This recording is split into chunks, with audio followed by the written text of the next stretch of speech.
Riwruok mar jood bura mamine mokelo kanyakla mag Azimio kod Kenya Kwanza okone jatend migawo mar thieth Susan Nakhumicha mondo chiw okumba mar Linda Mama mar konyo mine mayach e kinde ma gidhi nyuol e osiptende.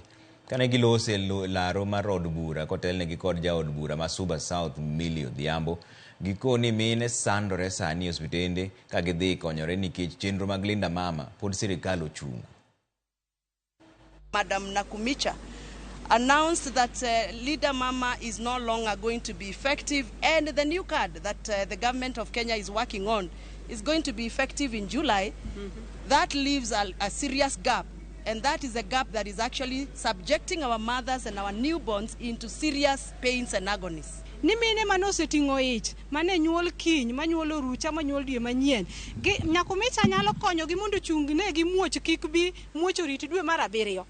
Otimonwa timo wich kuot kaka miyo kendo ojogo wa mar adieri kaka miyo wa wich kuot makende. Omiyo ka sa ochopo ma dhako dwa nyuol to nyuol, kik onyis mine no rit nyaka dwe mar 7 ok wabirito. Ng'ama sa nyuol ne ochopo nyuol. Omiyo wan kaka joma mine oromo beni wan emwatatea kaka miyo wadwa. To konyono mine wetewa wabonyonore mana kode kalle. Jaga budget mar sirkal Margaret Nyakango yuak